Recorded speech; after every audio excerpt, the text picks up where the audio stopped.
On About Books, we delve into the latest news about the publishing industry with interesting insider interviews with publishing industry experts.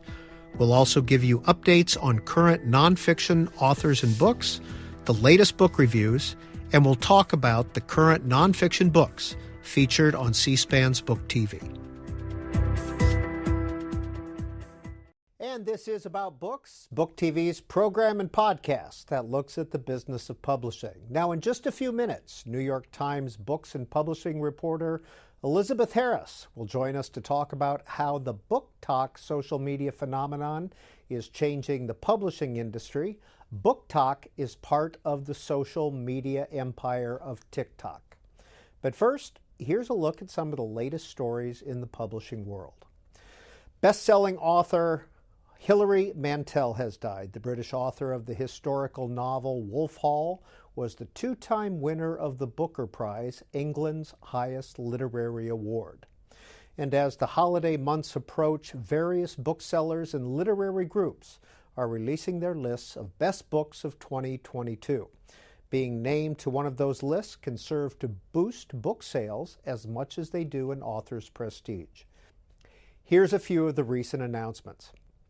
From Barnes & Noble, some of their best books of 2022 include Ben Macintyre's Prisoners of the Castle. It's a history of the Nazi maximum security prison that was used to house escape-prone Allied prisoners. There's also I'm Glad My Mom Died. This is by director and singer Jeanette McCurdy. It's a memoir of her time as a child star in Hollywood and her victimization at the hands of her mother and the television industry. And one book on this year's Barnes & Noble list won't be released until November. It's former First Lady Michelle Obama's forthcoming book, The Light We Carry. It's a follow-up on her best-selling memoir, Becoming, and it is set for release on November 15th. Well, another closely watched annual Best Book list comes from the nonprofit National Book Foundation. Their National Book Awards were first established in 1950 to celebrate the best in American writing. In the nonfiction category this year, finalists include Megan O'Rourke for The Invisible Kingdom, Reimagining Chronic Illness, Imani Perry for South to America, A Journey Below the Mason-Dixon to Understand the Soul of a Nation. David Quammen is also on the list for Breathless, The Scientific Race to Defeat a Deadly Virus. Author Ingrid Rojas Contreras wrote The Man Who Could Move Clouds, a memoir. And Robert Samuels and Tolu Olorunnipa for His Name is George Floyd, One Man's Life, and the Struggle for Racial Justice. And those are the finalists for the National Book Award in the nonfiction category. The winners of this year's awards will be announced in New York City on November 16th, and Book TV will be covering, as we always do, that awards ceremony. And now a focus on a more recent phenomenon that is having a major impact on book sales. New York Times books and publishing reporter Elizabeth Harris joins our program to talk about the social media phenomenon known as BookTok. So, Ms. Harris, when did BookTok get started, and exactly what is it? So, BookTok, publishers started to notice BookTok probably about a year and a half ago, roughly. And BookTok is it's a hashtag within the platform TikTok, which is like traffics in very short videos, often people dancing or people cooking or people saying funny things or can be anything. And BookTok is people talking about books. And it can be videos of sort of individuals talking about books. It can just be sort of flashing a list of covers and that sort of thing. And publishers started noticing early last year that it was, people weren't just talking; they were buying the books they were hearing about, and it was starting to move a substantial number of copies, and has become a real sales force in the industry. And so, how many views are some of these videos garnering? Oh gosh, I mean, hundreds of thousands easily. It can really be huge. I mean, sometimes, it's very hit and miss, like a lot of social media. I mean, just because you tag something for BookTok doesn't mean it's going to go viral, but a lot of things really do. And there are also there are subsections within BookTok. So there are sort of people who want to talk about romance novels. There are people who want to talk about nonfiction. There are people who want to talk about LGBTQIA. Like there, it can be very segmented. So, sort of some segments are also bigger than others. So it varies a lot. So Elizabeth Harris, did this grow organically? Can anyone hashtag BookTalk put up a video? It did grow organically, which is so interesting. I mean, publishers have been paying attention to social media for years and years. And YouTube used to sell a lot of books and still sells some. Publishers and readers are active on Instagram. They're what is it called? Bookstagram, I think. But nothing has ever sold books the way BookTok is doing, which is really interesting. And yeah, it's users. I mean, it's not even, it's readers, basically. These are readers, and it started with mainly young people who were just talking to each other about books they loved. And they would, post videos of themselves like weeping, holding the book in their hand, being like, this book destroyed me, and throw it across the room. And the post would go viral because, that's a big part of why people read, is they want to go on an emotional journey. And the videos on BookTok are really good about kind of very quickly and very specifically imparting exactly how you're going to feel when you read the book. Have there been some breakout stars when it comes to these book reviews? Oh, sure. I mean, the biggest is Colleen Hoover, who has been writing for years. She began as a self-published novelist and sort of started and kind of took off on her own. And then she really exploded during the pandemic, which was when BookTok was really taking off. She has sold 20 million books now. And it's not all TikTok, but that's been a lot of it. And I mean, it's amazing. You look at the fiction bestseller list on any week, and it's like half the Colleen Hoover list. It's really incredible. But there have also been one example I really like is Madeline Miller, who wrote The Song of Achilles, which is a love story about Achilles and Patroclus. It's very tragic, and it's a gay love story about there's war and people die, and like this is not an obvious, this is not like an upbeat romantic comedy romance novel sort of thing. Like it's not necessarily an easy book, but it has sold, I don't actually know where it is now, but over 1 million copies. And I think its original print run was something like 20,000 books. It really took everyone by surprise. But it came out a couple of years ago, but just sort of took off again because of TikTok, and has sold incredibly well. Well, we want to show an example. This is an example of a history book. 7 historical nonfiction books that Betty and I both love. Number 1, History of the World in 6 classes. This is my go-to, big scope of history. Devil in the White City is a crazy and true story, Chicago World's Fair, serial killer, classic book club book. If you want to have your mind blown and get a little philosophical, Debbie E.B. Du Bois' The Souls of Black Folk is beautiful and a work of art. If you don't have a lot of time on your hands, I recommend you just read one chapter of this a night, maybe to celebrate Pride Month. It's really great, short, digestible stories. Apparently Betty's not into biographies, but I am. Number 1, Genghis Khan in the Making of the Modern World, world history perspective, anti-Eurocentrism. Number 2, the biography of Augustus by Anthony Everett, stuck with me from grad school. Really amazing story. And last but certainly not least, it's got to be Eleanor. Happy reading. So Elizabeth Harris, we're using Betty the Beagle to sell books. I mean, who doesn't love a dog? That's brilliant, right? But I mean, BookTok also loves a list.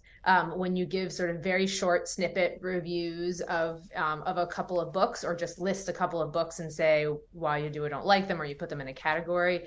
A lot of those have done very well.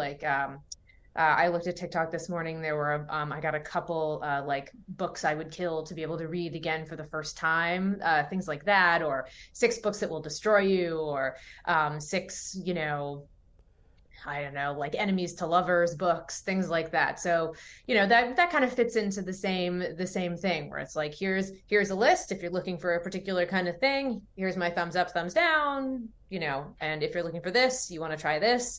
And they're very kind of specific, very quick, very user-friendly, reader-oriented. So if you wanted to make a TikTok book review video, where would you start? How long would it be? Would it have to be a little bit edgy?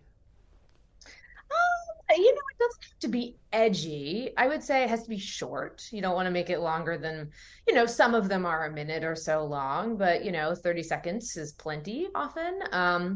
One thing people have done to sort of game the system a little bit is part of the algorithm in TikTok works by using music. And if there is a music clip that's going viral and doing quite well, if you put that music in your video, that can help your video do better and get more views. So I might do something sneaky like that. But in terms of sort of edgy or not, I would say edgy is less important than emotional, because not all of them are emotional. Some of them are funny. Some of them are created by readers who have developed a following, and people kind of like their tastes, and they trust that they'll say, this book sucks if they think it sucks, and this book is great if they think it's great. But you don't have to have a lot of followers to go viral on TikTok. But yeah, I would say aiming for an emotional video, a book that like made me cry or made me like want to throw it against the wall, or if you have some sort of like really strong reaction, those tend to do very well. Now, you mentioned that publishers have started to notice BookTalk. Have they started putting up their own videos yet? They have, and mixed success. I spoke to somebody in a marketing department a couple of months ago about sort of how that was going, and she was saying that it's so unpredictable, and they'll kind of put a lot of thought into one video and try really hard, and it's nicely produced and whatever, and that kind of flops, and then they do a video that's kind of emotional where they're like, "This book is amazing" for 7 seconds, and it does well. So I think they're still figuring it out, and I think an issue that's that comes up in a lot of social media marketing kind of questions for publishers in any company is the authenticity issue. Like people don't trust something they don't think is real. They are much more likely to take a book recommendation from another reader than they are from a publisher who obviously has a stake in how the book does. So that makes it trickier for publishers. So yeah, what takes off on TikTok is not something that publishers can control. They're sending review copies to readers and to people with lots of followers, and they're kind of trying to they're trying to promote those relationships, and some people are probably getting paid people are getting paid a certain amount of money, but it's difficult for publishers to really crack. So Elizabeth Harris of the New York Times, if you were an author, would you rather have a prestigious Kirkus starred review or a viral BookTalk video review? If I wanted to sell books, yes. BookTalk. Yeah, BookTalk. That would be my guess. Reviews certainly help, but right now, BookTalk, if something goes viral on BookTalk, it can really explode. So nothing against Kirkus and nothing against reviews. I would love a great review too, but if I had to pick one, I would say on a pure sales basis, I would say TikTok at the moment. Are there any other social media companies that are having the influence today that BookTalk is? No, that's an easy one. It's really incredible. There's, again, like YouTube has been a pretty interesting sales force for books over the years, Instagram. But it doesn't, again, back to the authenticity thing, like on Instagram, it's like a beautiful stack of books, or it's a bookshelf where that's, lovely and color coded, and it has, the lighting is nice, and or it's sort of a beautiful picture of one book, like arranged just so on a couch next to a plant or something. Oh my gosh, my cat is gonna knock over my plant. Speaking of plants, sorry. But it doesn't get to the emotion, and it's not as sort of quick and satisfying and pithy as, this book is great, this book is terrible, I love this book for this reason, you'll love this book for that reason, here are 6 books you should read if you want to, like laugh until you cry, that sort of thing. Like it's not as emotional, and it's not as sort of punchy. So it's really a unique, it's got a unique level of power at this point. Well, here's a nonfiction book that came out recently. The author did not do book events, but here's a review of his book we want to show. Call me a martyr and masochist, but I read the first 6 chapters of Jared Kushner's new book, Breaking History, so you don't have to. It was painful. Jared Kushner has a God complex. He thinks that everything he touches turns to gold. And from the beginning, he shows moral blind spots as wide as the Grand Canyon. The book is written in an as-told-to style, a language about 7th grade level.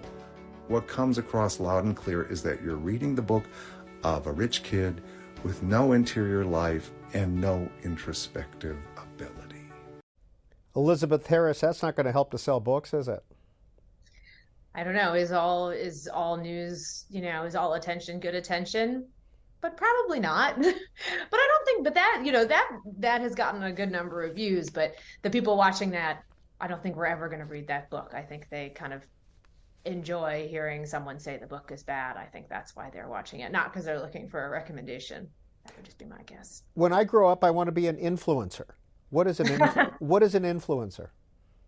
Oh gosh, what is an influencer? That's a great question. I guess in this case, it would be somebody who can, I guess a BookTok influencer would be somebody with a lot of followers who take their recommendations seriously and go out and buy the books.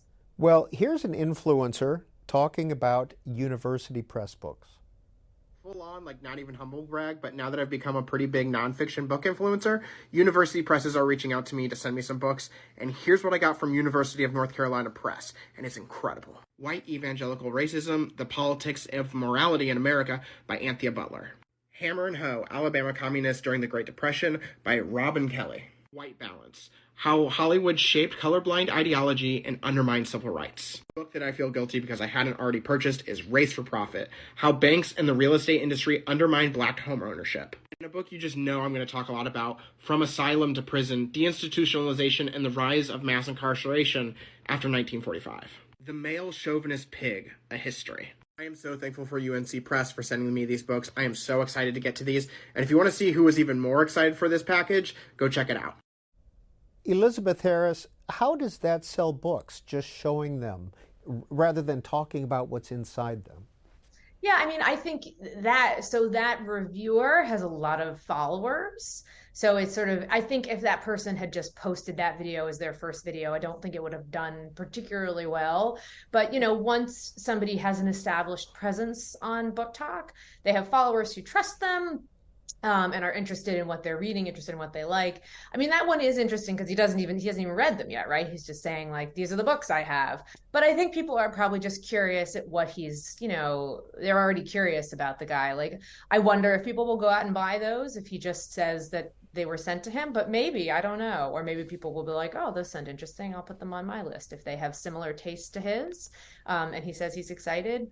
But I'm not sure, it's very hard to draw like a straight line from like this video sells this many books.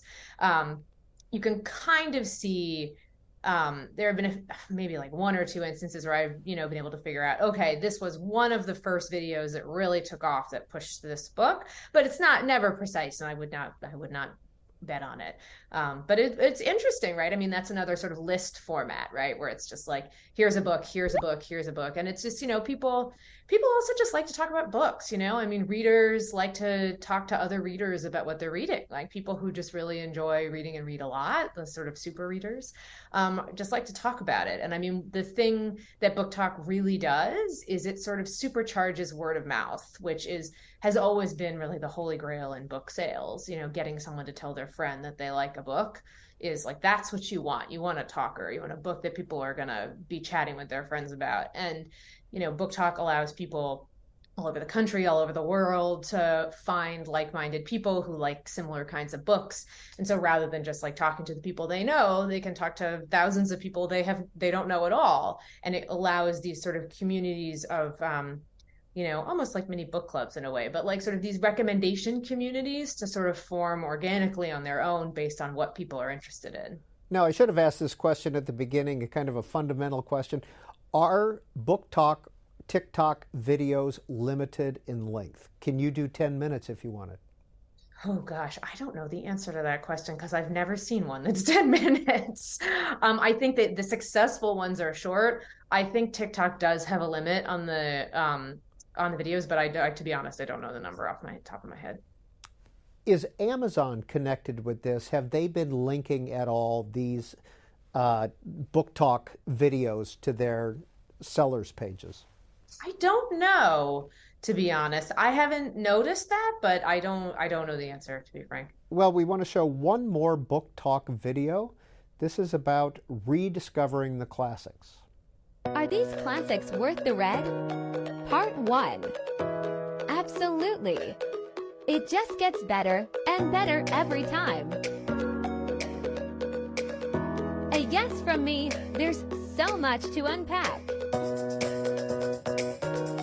No found it too bizarre and not funny. Yes, Gatsby and Daisy's love story hurts to even think about.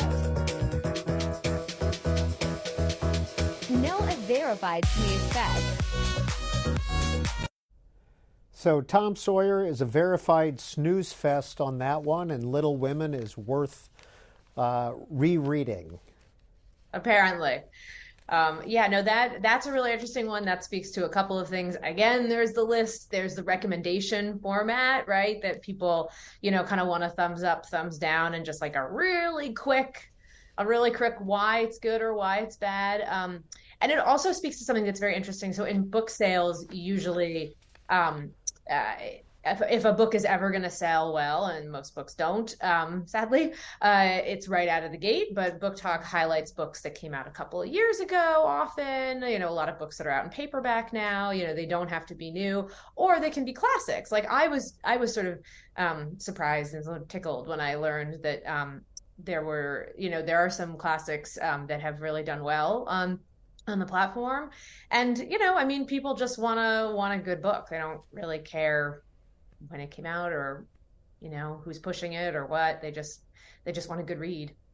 Elizabeth Harris, I want to ask you about a few other issues. Where are we when it comes to audiobooks? How many are being listened to? Is it a growing format still?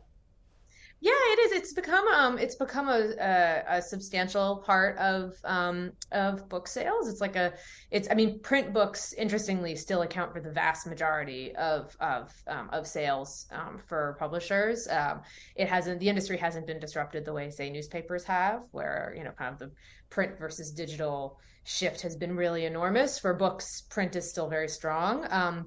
But audiobooks have grown, and they grew during the pandemic, and they were growing before, and they're doing quite well, and it's also, from a publisher's perspective, it's it's a nice area because they don't have to ship the books. Books are heavy, you have to print them, that kind of thing. You don't have to do that. So audiobooks are quite important to publishers, and probably will only continue to be more so. Well, earlier in this program, we noted the passing of Hilary Mantel, and as a Booker Prize Award winner in England.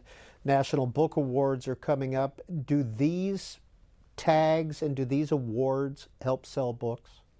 They do. They can, they don't always, but they really can change. They really can change things for an author. There are a good number of people who read based on award winners, who read based on kind of 10 best lists from places like the New York Times, things like that. People like guidance. There's a ton to read every year, and so a stamp like a National Book Award winner can really be helpful significantly. Elizabeth Harris covers books and the publishing industry for the New York Times. We appreciate your time on About Books. Thanks for having me. And you're watching and listening to the About Books program and podcast produced by Book TV. Well, each Tuesday, dozens of new books are published. Here's a recent sampling.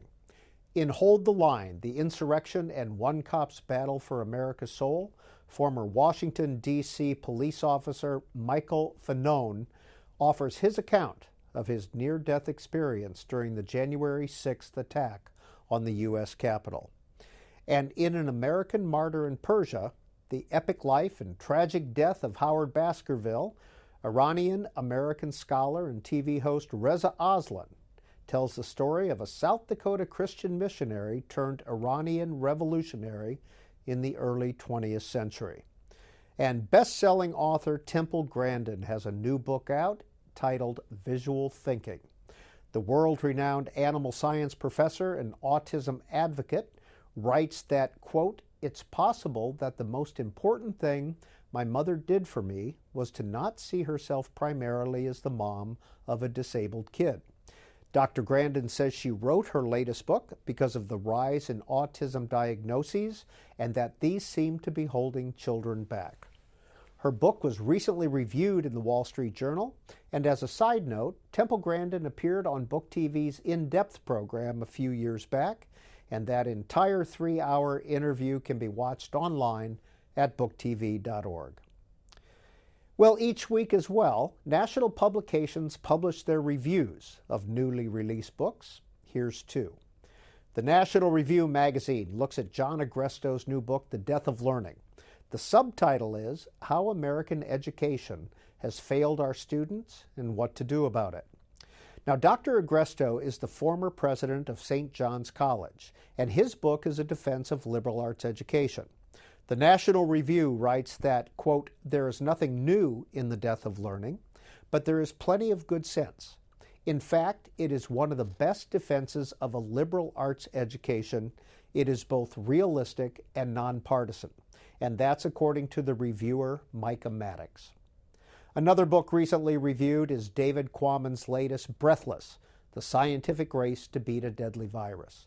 The prolific scientist is also the author of the best-selling book Spillover, about animal infections transmitting to humans.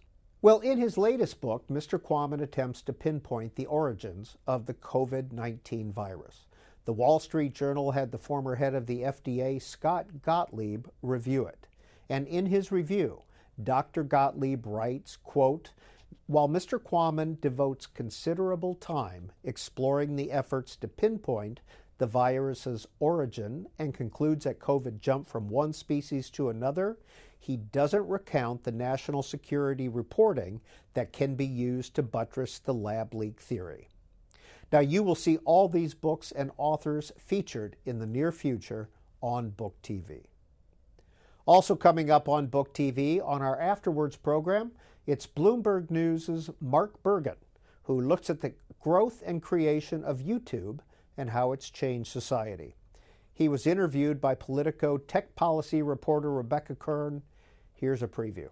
I thought this was a fascinating story about this media platform that's really, despite its size and influence, just not had the same level of attention as some of its peers.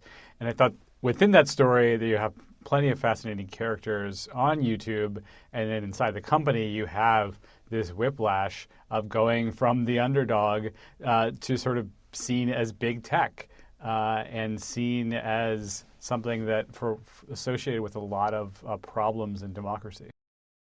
And a reminder that Afterwards airs every Sunday at 10 p.m. on Book TV.